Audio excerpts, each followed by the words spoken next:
1 week season. OWS fam, welcome back to the DFS lab. As you know, we build a DraftKings lineup and use it as a way to talk through the upcoming week 3 slate. This show is brought to you by 1 week season. Would love it if you guys would consider giving the show a like, subscribe to the channel as well so you're notified when a new show posts. And it's great to have you guys here. I'm your host, Cheeseman. And he is StatATL. StatATL, just butchered your name. Sorry about that. And Stat, good to have you, man. How was, looking back on week 2 for a second? I know it's Thursday. We're recording this a little earlier than that, but releasing on Thursday. How was week 2 for you? Week 2, kind of a middle of the road week for me, was down. I again stuck to kind of lower amount of lineups. Didn't have any Detroit Lions in my kind of condensed pool. And when you had some of those huge games from Amon-Ra St. Brown, I think had just an absolute massive game. It was kind of hard to win without him, or if you had built around having some giants with Malik Neighbors, again, with another huge game from him as well. So just in my tight player pool, I wasn't on those guys. And so, it just wasn't a winning week for me. Yeah, it was a slightly losing week. I think I was down. I entered maybe 200 and change in lineups, so not a huge amount, and ended up down like $5 or something like that. So I was winning. I was like at a good 1.5x ROI until I think it was until Patrick Mahomes threw that deep touchdown to Thornton or whatever, which I don't know how that knocked me down. Was he highly owned? I'm not even sure. Maybe Mahomes it was the guy who was in my player pool, funny enough, in my type, just because he was so cheap, and again had that upside, was playing the snaps without Xavier Worthy. Kind of felt like he was going to get some shots. He had the potential to have a monster game. Along with that touchdown, Patrick Mahomes overthrew him on what would have been another 75 or 80-yard touchdown where he was way behind the defense and just missed. I heard that. Yeah, so I guess that's an oversight on my part, not even realizing he was on the roster. But yeah, I mean, so it was a little bit of a frustrating week because I think that if not, I had Lions piece. I had Jameson Williams, a Dunze correlation, a mini correlation in several lineups. And, but just, then it's all of a sudden it's like, okay, Amon-Ra went from having 1 touchdown reception to 3 in just a short amount of time. I'm like, okay, do you guys really have to hang 51? It's when the Lions put up huge numbers, they put up really huge numbers. There was a game like that last year. So, yeah, man, just tough one for not having the Lions, or enough of the Lions in that one. And then just, Ricky Pearsall, had quite a bit of him. I had quite a bit of other guys that I thought were going to be a little bit better.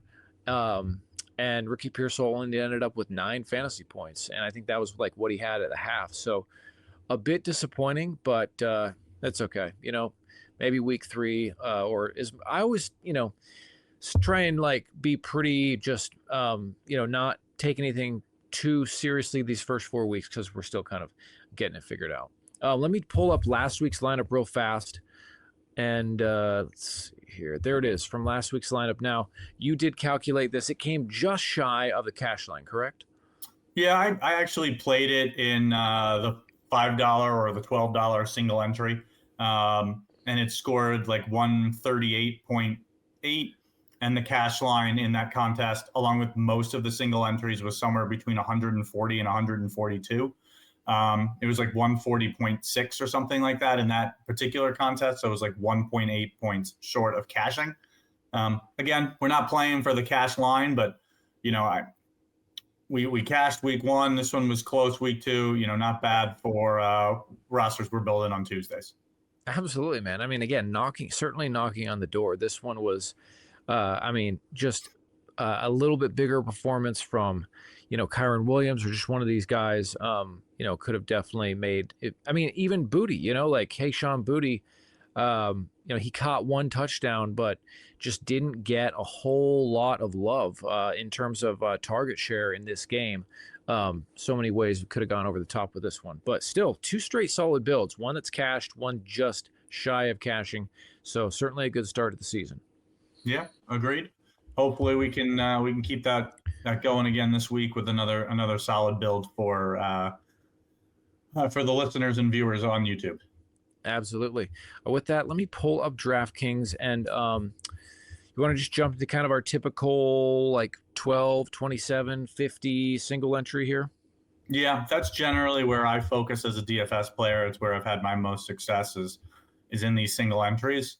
So yeah, I mean, I don't think there's much different strategy between the $5, $12, $27, $50. I generally play them all with different lineups, but to me, they're all around the same. Like to me, if you're entering a contest with 5,000 or 6,000 or with 18,000 people, it's the same kind of concept. You're not playing in a lotto where you have to kind of have the nuts with 100,000 people in the contest, but you still have to make strong decisions on 1 or 2 pivots off of I don't want to call it a cash lineup, but you certainly don't have to be different in 9 spots. You don't have to be super contrarian. Whereas, in that $5 Millie Maker week 1 with literally, I think it was like 900,000 entrants, like almost the size of like New Orleans, like you've got to be really different in these type of contests. You don't have to be as contrarian to still win.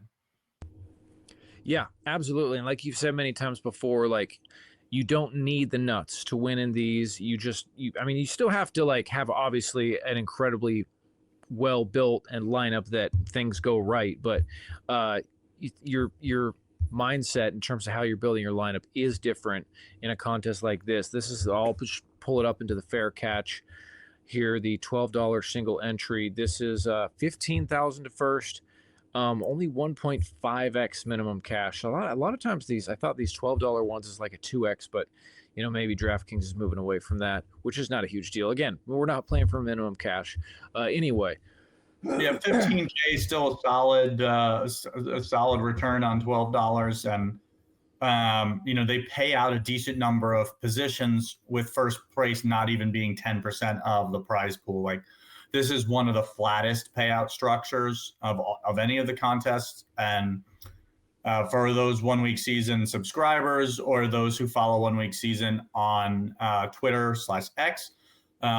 This is a contest that I always call out in my contest selection article each week as a nice flat payout structure, still giving you the upside of a solid number. If you do come and top 10, top finish, but also a good way to maintain bankroll as well. Absolutely. All right. Well, with that, let's kind of take a look, just a quick little slate overview here. Week 3, I'll kind of give you kind of a spot that I like as we kind of look at this, and then I'll toss it to you to kind of give your thoughts as you start your build. I mean, this is just a week that from the outset, I just don't love it because you have this one game at the top of the Vegas totals. That's Dallas, Chicago. You already know that's going to attract like some attention because it's 4 points higher than the next highest game in terms of the totals. So my style, I'm already thinking, okay, how do I find ways to get away from this game? And I hate doing that because I like this spot. And so I guess in this, right now, like I will probably be trying to like play into this Dallas Chicago game to a certain extent and just try and be different in other ways in my lineup, because I just think it's a game that I certainly could see a lot of points being scored. And so just finding ways to find as much exposure as I can in this spot. I also do, and I know we were talking a little bit before, I don't think you're going to necessarily agree with me here. I do kind of like this Denver LA Chargers game, and you guys may think I'm crazy, but because these are 2 very good defenses, I do understand that. And I can't argue with you if you are going to shy away from it because of that reason. But you still have a very important divisional game. This is, in the AFC West with KC now being 0-2, it's like maybe this division is suddenly up for grabs. Denver's an up and coming team. The Chargers are also like, I mean, they're 2-0 right now, so they're the early clubhouse leaders in this division.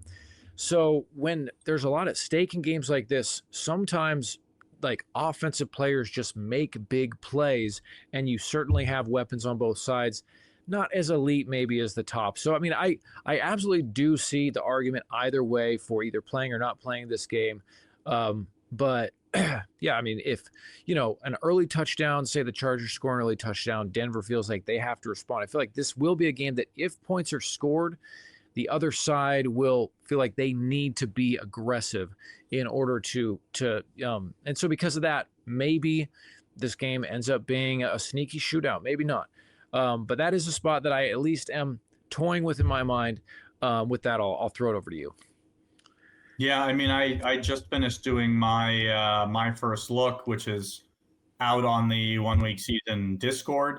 It's pinned in the channel if you haven't seen it yet. For those of you non OWS subscribers, it will be out on the 1 week season X/Twitter account sometime probably middle of the day tomorrow. I've got it in the hands of the editor, so they make some tweaks and get it out. But yeah, just kind of with the slate being top of mind. Yeah, I mean, that Bears-Cowboys game was one that really caught my eye early on. I think some other intriguing spots that I did like, I mean, there are one sides of games that I really like, but in terms of like game environments, not as many. I do kind of like New England again. Last week we built around Drake Maye. Strong performance from him at, I think he was like 5,200 last week and scored 26 points.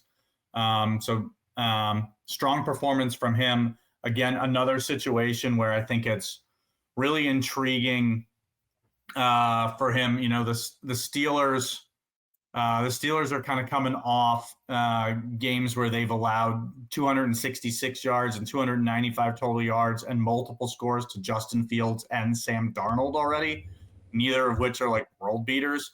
So, I mean, I think this is a really good spot again for Drake Maye. So honestly, that may be where we go here. And, I think that I think it's an intriguing spot to maybe even build around. I mean, I think you can go to DK Metcalf. I think you can go here. I think you can do that. I mean, Patriots allowed like really strong games to multiple players they've already played. I think Jacoby Myers went for almost 100 yards. Brock Bowers went for 100 yards. Tyreek Hill went for 100 yards in just 2 games. So I think that you could lean into DK Metcalf in that game, and I think that's an interesting way to kind of build around that game that I don't think will be super popular, because I think you're going to see a ton of ownership on Dallas and Chicago. Yeah, there's no doubt about that. Fully aware of that. Okay, so Drake Maye, you want to play Drake Maye into this lineup, and then are you saying you do want to put in Metcalf as well? Yeah, I mean, I generally on these shows and how I like to approach single entry builds. Again, you don't have to have a bring back, but I generally like to build lineups with a bring back, just less game environments that you have to get right. So yeah, I don't think there's really any other viable bring back for Pittsburgh. I mean, obviously you could go Warren, you can go Calvin Austin. Like there's options, but I think DK Metcalf makes the most sense. And then I think for New England, I think it's either Stephon Diggs or Kayshon Boutte. They're priced very similarly this week. And so since we went Boutte last week, let's go Stephon Diggs this week. And I kind of like that as a start to the lineup. Yeah, absolutely. Again, Drake Maye, I think it's a solid pick. And yeah, this Pittsburgh defense, I'm not used to that being a defense that almost looking to pick on, but so far this season, they have not looked too good. So, which is, again, surprising. Yeah, I think that if we kind of navigate over to the running back position, when I kind of did my first look, like there was like 5 or 6 guys that like just really stood out to be in good spots, good environments, getting a lot of their teams, a lot of the team's workload in the backfield. And so I feel like this is a week we've got some value on the board. I think probably the most standout value early in the week is probably Jordan Mason at running back. Aaron Jones likely, I think Aaron Jones is already ruled out in this game for the Vikings. So at 5,400, a spot you're going to see Jordan Mason see 15 to 20 touches. At 5,400, I really like that spot. And then I think my favorite spot at running back this week is probably Bijan Robinson. The Panthers have done a good job with, keeping both Trevor Lawrence and Kyler Murray under like 225 yards passing, in the first two games, but they allowed like Travis Etienne to go for 156 yards. And then last week, like the duo of James Conner and Trey Benson went for 96 yards on a touchdown on just 19 touches. So I think now they're getting a much more talented back, or, they're facing a much more talented guy in Bijan Robinson. He's gone for over 120 yards in both games. And to me, he just kind of jumps out even at 7,900, is kind of that great mix of both floor and ceiling. And so he's a guy I want to get into this lineup. And then I think sticking at running back, I think there are a couple. Yeah, again, so you got multiple 20-plus point performances from Bijan. Again, that's not what you're looking for at close to 8,000. But, it's, again, that combination with his pass game work of likely to get you 20, 25 points with the ceiling of 40, 50 points. And I think that's generally what I'm looking for in these spots. I think there's a couple others. I think if you want to consider paying up again in a third running back spot, I think you're kind of the two best options, kind of more towards the top of the board, are either Christian McCaffrey or Bucky Irving. Love Bucky. And I think if you're looking to maybe even pay down a little bit, like I really like Tony Pollard this week. But let's go ahead and throw in Bucky Irving here, see what we can do with a second kind of pay up, more expensive running back. And I think that if we're gonna lean into this, and we've only got 3 spots left, one of them being defense, let's go ahead and fill our defense, our DST unit in. And when I was kind of doing my first pass, like a lot of the times we generally kind of fill in kind of that mid-tier D that I like, which for me this week was actually the Commanders. But I think in this spot, let's go ahead and pay up a little bit. Like I really like the Bucks in this spot here. To me, it's either the Bucks or Seattle if you're paying up this week. And so let's just kind of lean into this correlation with the Bucks against the Jets. Justin Fields dealing with that knee injury again, at the time of this recording, which is again late night on Tuesday. Unsure of if we're going to see Tyrod Taylor or Justin Fields this week. I don't know that it really matters much for me. Like the Jets are a team on the road that I'm happy to kind of target the opposing. Actually, I guess it's a concussion he's dealing with, Justin Fields. So you have to get through the protocol. So we'll kind of see what happens with Fields. But to me, I think the Buccaneers are a spot that I do like. And that kind of leaves us with a good amount here. 5,000, one of them being a tight end. So I think the decision, like if you get to this point of your build, is are we looking to pay up at tight end? Which I think there are 2 pay up options at tight end that I think are in really strong spots in Trey McBride and Brock Bowers. I think they're both in really strong environments. If we decide to go Brock Bowers, we're going to be left with about 4,000 left for a wide receiver, which I don't mind. What does that leave us, just out of curiosity? Because we are 4,300. If we had Bowers in there, that'd be 4,300 left just to do a quick. Yeah, no, that's cool. But what does that leave us as options for a wide receiver at 4,300? Nothing really. Oh, I'm looking at No, you're fine. It won't allow you to put anything other than a wide receiver there. So, I mean, we could play Adam Thielen. No, I'm just kidding. Yeah, I mean, you could. You're likely going to see. I mean, you're going to see Carson Wentz at quarterback this week for the Vikings. I don't know that Thielen is where I want to go. So not really in love with a lot of these options. I think Troy Franklin is intriguing in that Denver LA Charger game that you were talking about at 4,000. But let's kind of go a different direction. And let's look at kind of the pay down options at tight end. And one of the ones that really stood out to me when I was doing my first pass is in that Green Bay Cleveland game. The two best fantasy games against the Packers thus far have come through the opposing tight end with Sam Laporta and Zach Ertz. The last 2 weeks were kind of the highest scoring pass catchers on their respective teams. You've got, the rookie tight end Harold Fannin here. He's out targeting David Njoku. I think he's gone for 111 receiving yards through 2 weeks. He's only 3,600. And I think he's probably my favorite pay down option, if you're going that direction at tight end. So let's kind of pencil him in at 3,600. Gives us a decent amount of flexibility at 6,700. Kind of a lot of options that we could consider here.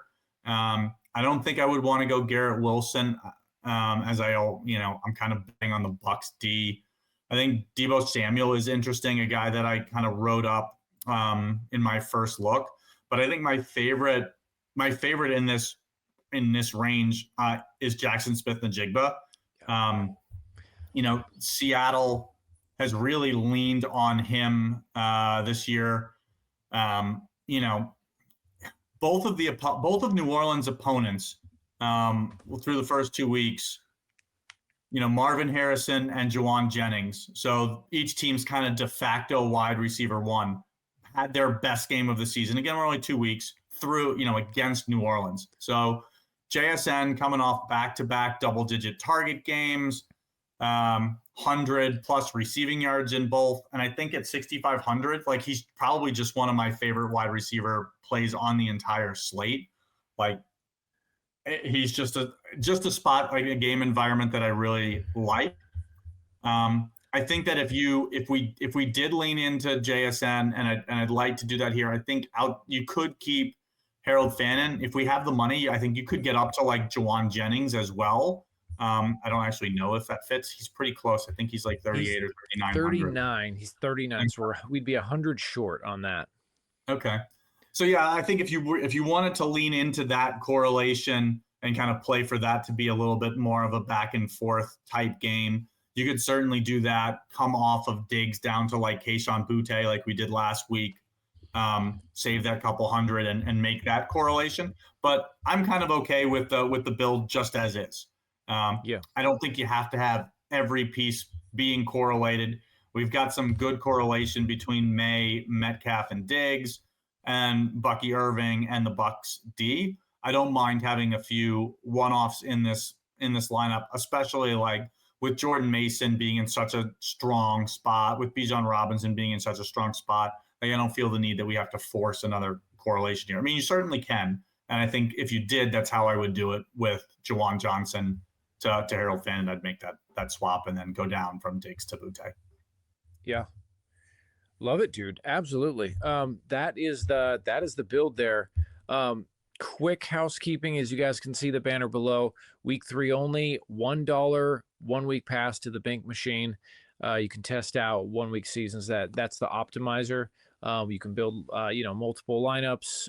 It has some different tools, some really nice tools, and again, only $1. I mean, what can you even get for $1 these days? I mean, half of I guess you can get McDonald's still has any size soft drinks maybe for $1 or something like that. Not that I ever or 2 hash browns on the breakfast. That is true. It's we're just immediately thinking fast food. Mm-hmm. But anyway, $1 for the BINK machine, guys. Check it out. Take advantage of this offer.